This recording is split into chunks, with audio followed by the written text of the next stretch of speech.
Hello everyone, welcome to Aaj new TV. నా పేరు అశోక్. లేటెస్ట్గా ఆత్మసాక్షి సర్వే రిపోర్ట్స్ రిలీజ్ అయ్యాయి. సో ఆ రిపోర్ట్ ఏం చెప్తుందనేది మీకు చెప్దామని మీ ముందుకు తీసుకొచ్చాను. సో ఈ సర్వే బేసిక్గా లాస్ట్ 10 డేస్గా జరిగిందని వాళ్ళు చెప్తున్నారు. ఇది ఆత్మసాక్షి 6th రౌండ్ ఆఫ్ సర్వే. వాళ్ళు ఇంతవరకు 5 రౌండ్స్ డిఫరెంట్ డేట్స్లో సర్వే చేశారు. ఇది వాళ్ళు చేసిన 6th రౌండ్. 24th ఏప్రిల్ నుంచి 4th మే వరకు సర్వే చేసామని చెప్తున్నారు రీసెంట్గా లాస్ట్ 10 డేస్. అండ్ ఆల్మోస్ట్ 60 కాన్స్టిట్యున్సీస్లో వాళ్ళు ఇది చేసామని చెప్తున్నారు. So based on previous surveys ఈ సర్వే మొత్తం కంబైన్డ్గా వాళ్ళు ఒక రిజల్ట్ రిలీజ్ చేశారు, వాళ్ళ సర్వే రిపోర్ట్ ఏంటి అని.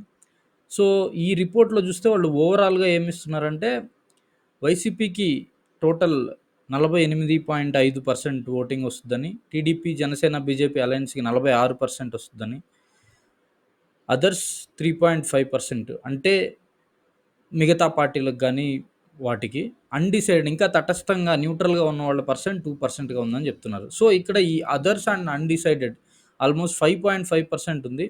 ఇక్కడ వైసీపీకి టీడీపీ అలయన్స్కి డిఫరెన్స్ జస్ట్ 2.5% ఉంది. సో ఈ 5.5% ఆఫ్ ఓటింగ్ మేబీ ఎటు సైడ్ వెళ్ళినా కొంచెం తారుమారయ్యే అవకాశం ఉన్నట్టుగా వీళ్ళు చెప్తున్నారు. బట్ సీట్స్ వైజ్ డిఫరెంట్ కాన్స్టిట్యున్సీస్లో ఏ విధంగా ఇచ్చున్నారు అనేది చూస్తే ఓవరాల్గా మొత్తం 175 నియోజకవర్గాల్లో వైసీపీకి 95, టీడీపీ అలయన్స్కి 54 ఇచ్చారు.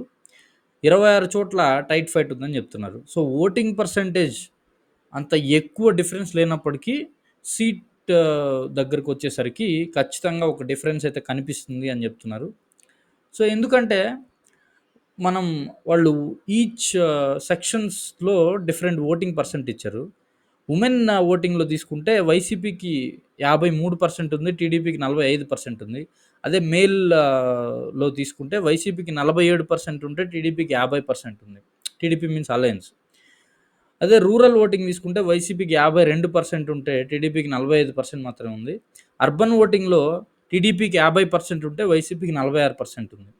సో ఎస్పెషల్లీ ఇక్కడ ఒక పాయింట్ మెన్షన్ చేయాలి, పూర్ అండ్ వెరీ పూర్ ఓటింగ్లో వైసీపీకి 52% ఉంటే టీడీపీకి 46% ఇచ్చున్నారు. సో ఇక్కడ మనం అబ్జర్వ్ చేస్తే ఈ women voting, especially rural and very poor and poor people ఓటింగ్లో ఖచ్చితంగా డిఫరెన్స్ అయితే కనిపిస్తుంది. సో ఈ ఫ్యాక్టర్స్ అండర్స్టాండబుల్గా ఉన్నాయి కాబట్టి ఈచ్ కాన్స్టిట్యున్సీలో ఈవెన్ ఓవరాల్గా ఓటింగ్ పర్సెంట్ చాలా తక్కువ ఉన్నా వైసీపీకి చాలా సీట్స్ మొగ్గు చూపుతున్నాయని వీళ్ళ రిపోర్ట్ చెప్తుంది. సో దీంట్లో ఈ 26 ఏదైతే టైట్ ఫైట్ అని చెప్పానో వాటిల్లో ఎడ్జ్ చూసుకుంటే ప్రజెంట్ వైఎస్ఆర్సీపీకి 18 సీట్లలో ఎడ్జ్ ఉందని, టీడీపీకి అలయన్స్కి 8 సీట్లలో ఎడ్జ్ ఉందని చెప్తున్నారు. సో ఓవరాల్గా వీళ్ళు ఇచ్చిన ఈ 6th round of survey April 24 నుంచి మే 4 వరకు చేసిన సర్వేలో వైఎస్ఆర్సీపీకి 95 నుంచి 113 వరకు రావచ్చని, టీడీపీ అలయన్స్కి 54 నుంచి 62 సీట్ల వరకు రావచ్చు అని చెప్పి వీళ్ళు చెప్తున్నారు. సో నేను ఈచ్ డిఫరెంట్ సెక్షన్స్లో ఓటింగ్ పర్సంటేజ్ చెప్పాను. మీరు అనుకోవచ్చు ఎందుకు ఇంత తక్కువ ఓటింగ్ గ్యాప్ ఉన్నప్పటికీ సీట్లు ఇంత గ్యాప్ ఉంది అని. మనం 2014లో గమనించుకున్న వైఎస్ఆర్సీపీకి టీడీపీ అలయన్స్కి డిఫరెంట్ అరౌండ్ 1.5 to 2% లోపే ఉన్నింది. బట్ సీట్ల విషయంలో చూస్తే ఆల్మోస్ట్ 30-40 సీట్స్ డిఫరెన్స్ వచ్చాయి. సో అదేవిధంగా ఈసారి వైఎస్ఆర్సీపీకి ఆల్మోస్ట్ 100+ రాబోతున్నాయి, 100 to 130 అన్నట్లు. టీడీపీకి అరౌండ్ 60 వరకు రాబోతున్నాయి టీడీపీ అలయన్స్కి అనేది వీళ్ళు చెప్తున్న సర్వే. సో అది Aatmasakshi latest survey report. Thank you.